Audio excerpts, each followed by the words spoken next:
Hey, what's up guys? Welcome to a brand new Blackout Overwatch video. So it's still Blackout Valorant, but I did want to add a little bit of new content back to the channel, which is Overwatch 2. I do play the game, I do really enjoy this game, and I did want to speak my mind on Season 2. Now, the thing with Overwatch 2 is there is a huge contrast and disconnect between the first game and the second game, or I guess the second game quote unquote, because it really ended up just being a major update. I think the major problems that come from Overwatch 2 have to be with some of the systems and monetization that Blizzard has implemented into the newer version of Overwatch. I don't think switching from 6v6 to 5v5 was a negative in terms of competitive play, but for the overall game, I feel like a lot of Overwatch fans and a lot of Overwatch players felt a little hurt to say goodbye to 6v6. But I don't really think that's the major problem with Overwatch 2. A lot of people's concerns and problems with Overwatch 2 really do actually come from certain systems like the Battle Pass. Previously, before Overwatch went free to play, you would just earn cosmetics through just playing the game and they would be free rewards. Now, that hasn't really changed to a sense with the Battle Pass because you still do get free rewards,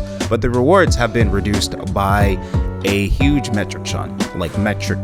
On top of that, the skins that you used to get for free are now being charged, so you can actually buy skins in the rotating shop in the Overwatch client or the Overwatch shop when you're in game. But previously these skins could have been earned through events or just bought through in-game currency that you had earned through the game as well.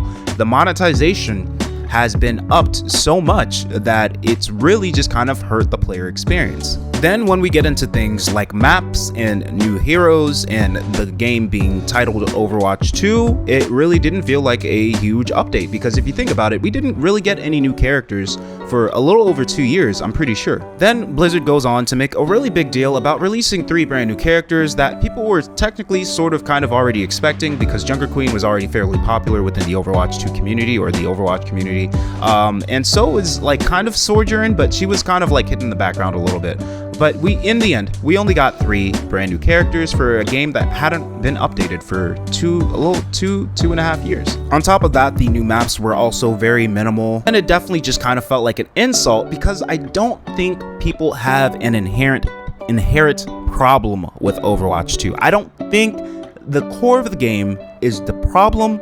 It is everything that surrounds the game and the route Blizzard took to try and sell a half-baked product. In a way, it definitely just feels a little bit sneaky because they pitch the game as free to play, but it's really anything but. Now you can still play the game, you can still earn free rewards, but it's been reduced so significantly compared to the initial just buy it once and then you just get everything that it's very much like an insult. Another question I'd like to ask myself is, was it really necessary to reduce 6v6 to 5v5? Because I feel like every game is unique, and yes, certain systems work for certain games, but it doesn't have to be so one way or one route just because something is working, because I feel like Blizzard also did have a very solid system or dynamic going on when it came to 6v6. It could have just been toned down a little bit more. It was more a balancing concern than a numbers concern. But again, I feel like I'm digressing a little bit because all it just comes down to is pretty much just Blizzard wanting to, sell a new game,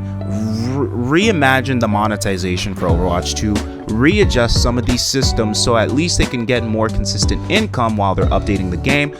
But it comes off very half-baked, a little bit selfish, and a little bit kind of like faking it because you didn't have to create a brand new game to receive these updates. These updates could have been thrown into the game over time. That was not the route Blizzard took. I do think that Overwatch 2 is more for a current generation of players that already are very used to battle passes and things like that. Those monetization routes, people that play Valorant as well, even though the channel is a Valorant channel, I do want to cover Overwatch 2 on this channel. So also, if you guys do enjoy this video, please drop a like because it helps shares the video in the algorithm and helps new viewers find the channel, and also I really appreciate it, so thank you so much. But a lot of my gripes with Season 2 have to do with the Battle Pass, the reduction of quality within the game because it's very much there because compare Overwatch 1 to Overwatch 2. The core gameplay is the same. Monetization wise, two completely different games. Value in terms of what you get out the game has completely changed based off of purchasing power. So now you have to buy the battle pass. If you want to buy a certain skin and it is in the shop, you can buy the skin. You know, that is an option now. But you know, the core of the game is still good. I think it's just everything that surrounds it, Blizzard needs to improve over time, give a little bit more value back to the player, to kind of get into good graces with the rest of the community, listen more, just, you know, just to be better developers. Anyway, those are mainly my gripes with Overwatch Season 2. Overall, I am having a good time. I am enjoying the game. I would like to hear your thoughts below in the comment section, so please comment, and yeah, let's talk. I tend to reply to every comment, so no worries.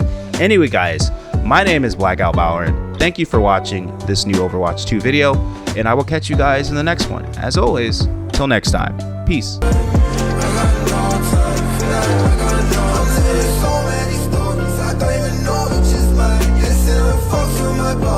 Tell me that's all in my mind. I ain't never this shit to nobody. Try my best.